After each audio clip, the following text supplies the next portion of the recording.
In 1973, a stuntman named Jack Morrison broke his back doing a fall for Clint Eastwood during the filming of High Plains Drifter. The fall wasn't Clint's fault. It wasn't anyone's fault. It was just one of those things that happens when you make movies that require people to do dangerous things for a living. What Clint did for the next 12 years, what he did quietly, without publicity, without anyone knowing, except Jack and his family, became one of those stories about loyalty that goes far beyond a paycheck. Jack Morrison was 38 years old in 1973, a professional stuntman who'd been working in Hollywood for 15 years. He'd started in 1958, fresh out of high school, working as a grip and gradually moving into stunt work. By the early 1960s, he was doing full-time stunt performance. He'd done everything: high falls from buildings, fight choreography, car crashes, horse work, westerns, war movies, crime dramas. If it needed someone to take a hit, Jack was your guy. He was good at it, careful, professional. He studied physics and angles, maintained his equipment obsessively, didn't take unnecessary risks. The kind of guy directors requested by name because he'd get the shot without getting himself killed. Jack had worked with Clint before on a couple of westerns. They had a good working relationship. Clint trusted him. Jack respected Clint's no-nonsense approach to filmmaking. When Clint was directing and starring in High Plains Drifter in 1973, he specifically asked for Jack to do the stunt work. There was a key scene that required someone to take a hard fall from a second-story balcony onto the street below. It was dangerous but manageable. They'd done the prep work, set up the fall pads, rehearsed the angle and trajectory. Jack had done dozens of similar falls. This one should have been routine. They filmed it on a Tuesday afternoon in May 1973. The temperature was over 90 degrees in the desert location where they were shooting. Jack had already done 3 rehearsal falls that morning to get the timing right with the camera angles. Now it was the real take. Jack climbed to the second-story balcony set, checked his positioning, the cameras rolled. Clint called action. Jack took the fall exactly as rehearsed, pushed off the railing, aiming for the center of the landing pad, 20 feet below. But something went wrong. Maybe a gust of wind. Maybe the push-off was slightly different. The angle was off by maybe 2 degrees. 2 degrees over 20 feet meant Jack's trajectory carried him 6 inches to the left of where he should have landed. Instead of hitting the pad square in the center where the cushioning was best and the foam was thickest, Jack hit the edge where the pad met the hard ground. His body twisted mid-impact trying to correct, which made it worse. His lower back took the full force of the fall on the hard edge. The sound was wrong. Everyone on set knew it immediately. Not the solid thud of a clean fall onto proper padding. Something sharper, harder. The crack of bone meeting unyielding ground. Worse. Jack didn't get up. He lay there, perfectly still, face down, not knocked out, worse. Conscious but unable to move. Clint was off the director's chair and running before anyone else moved. He reached Jack in seconds. Jack was conscious, but his face was white. Shock, pain, something very wrong with his back. "Don't move," Clint said, hand on Jack's shoulder. "Someone call an ambulance. Now." The ambulance came. Jack was taken to the hospital. X-rays, CT scan. The diagnosis came back that evening. Compression fracture of the L2 vertebra. Severe spinal cord trauma. The doctors weren't sure if Jack would walk again. Clint went to the hospital that night. Jack was in bed, hooked up to monitors, his wife Sarah sitting beside him, holding his hand. "Jack, I'm so sorry," Clint said. Not your fault. Jack's voice was strained with pain. The fall was set up right. Just bad luck. What did the doctors say? Sarah answered, her voice shaking. They don't know if he'll walk. They're talking about surgery, months of recovery, maybe permanent paralysis. Clint felt sick. This man had taken a fall for him doing his job, yes, but taking a fall that Clint's character would have taken if movies were real. And now Jack's career might be over. His life might be permanently changed. What can I do? Clint asked. Nothing, Jack said. This is the risk we take. I knew that going in, but Clint wasn't satisfied with that answer. Over the next weeks, as Jack underwent surgery and began the long, painful process of recovery, Clint stayed in touch. He visited the hospital, checked in with Sarah, made sure they had what they needed. Jack's insurance through the Screen Actors Guild would cover the medical bills, but it wouldn't cover everything. And more importantly, it wouldn't replace Jack's income. A stuntman who can't work doesn't get paid. Jack and Sarah had two kids, Tommy, age 10, and Lisa, age 7. They had a mortgage on a modest house in Burbank, $450 a month. Car payment, utilities, groceries. Tommy needed braces. Lisa had asthma medication. The ordinary expenses of an ordinary American family. Sarah worked part-time as a teacher's aide at the local elementary school, maybe $400 a month. That helped, but it wasn't anywhere close to enough to support a family. Jack's stunt work had been their primary income, the $25,000 a year that kept them solidly middle class. By July, 2 months after the accident, Jack was home from the hospital, but still in a rigid back brace that ran from his hips to his shoulders. He couldn't bend, couldn't lift anything, couldn't sit for more than 20 minutes without excruciating pain. The doctor said he might walk again with extensive physical therapy, 6 months, maybe a year of daily work, but he'd never do stunt work again. One more injury to that vertebra could leave him paralyzed from the waist down permanently. His career was over at 38. The SAG insurance had covered the hospital bills, but not lost wages beyond 6 weeks. By July, that had run out. No income, bills piling up, savings depleted. The mortgage company sent a late notice. Jack tried to stay positive around his family, but Sarah could see the depression setting in. This was a man who defined himself by his work, physical, capable, fearless. Now he could barely walk to the bathroom without help. One morning in late July, there was a knock on their door. A courier with an envelope for Jack Morrison. Inside was a check for $15,000 and a note for whatever you need, medical, bills, whatever. This is not charity.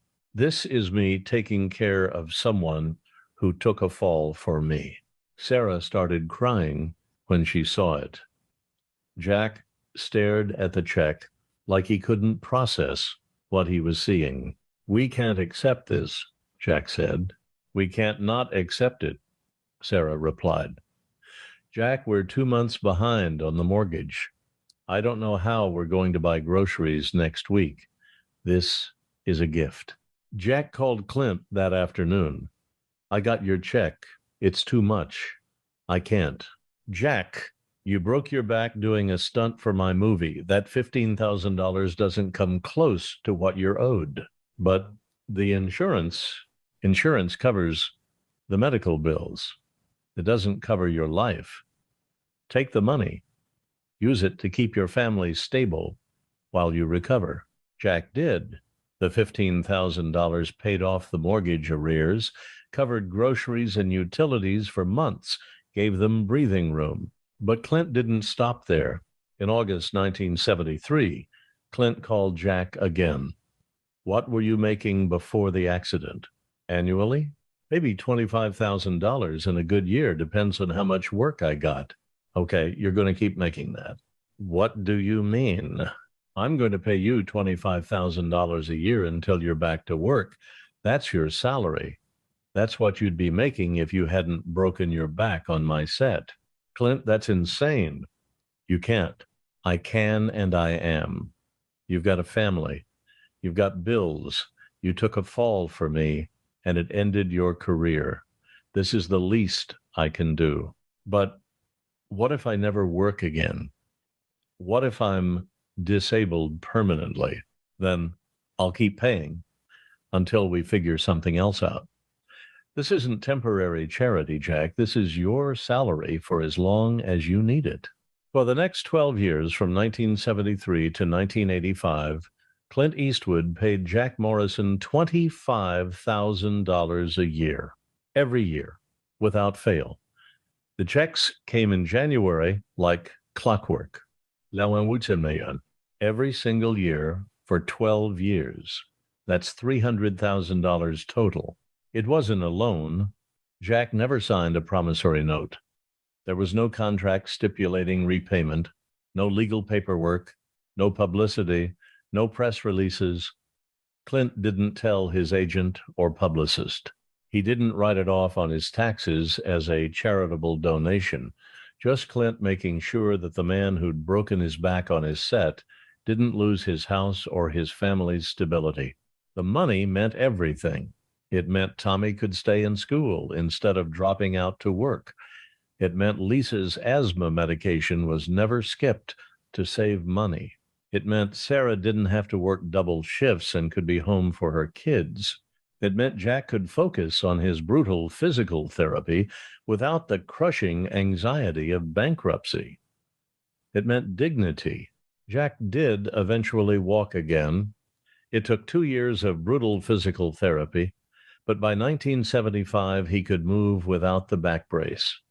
By 1976, he could do light work, but he couldn't do stunt work.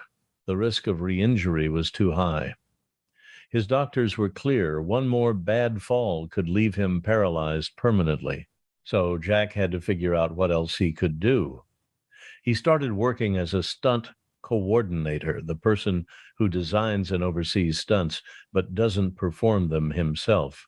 It paid less than performing maybe $15,000, $18,000 a year in the late 1970s. But combined with Clint's $25,000, Jack could support his family. Clint never asked for credit, never mentioned it in interviews, never used it for publicity. Most people in Hollywood didn't know about the arrangement. Just Jack, Sarah, and their immediate family. In 1985, 12 years after the accident, Jack had established himself as a respected stunt coordinator. He was making $30,000 a year from his work. His kids were grown. Tommy was in college. Lisa was finishing high school. The family was stable. Jack called Clint.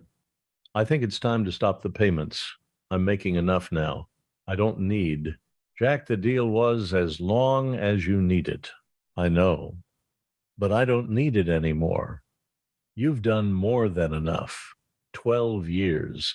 You've paid me $300,000. That's not including the initial $15,000.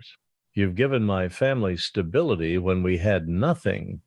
You've let me rebuild my career on my own timeline. But I'm okay now. It's time to stop. Clint accepted that. The payments stopped. But he stayed in touch. When Jack's son Tommy graduated college in 1986, Clint sent a generous graduation gift. When Jack's daughter Lisa got married in 1989, Clint attended the wedding. In 1993, 20 years after the accident, Jack got a call from a documentary filmmaker doing a piece about stunt work in Hollywood. They wanted to interview him about safety on sets, about the risks stuntmen take. During the interview, Jack told the story about his injury on High Plains Drifter. The filmmaker asked, "What happened after? How did you survive financially?" Jack hesitated. He'd never told this story publicly, but 20 years had passed, and he thought people should know what kind of man Clint Eastwood was. Clint Eastwood paid my salary for 12 years, $25,000 a year, kept my family afloat while I recovered and retrained, never asked for anything, never publicized it, just did it because it was right. The filmmaker was stunned. He paid you for 12 years?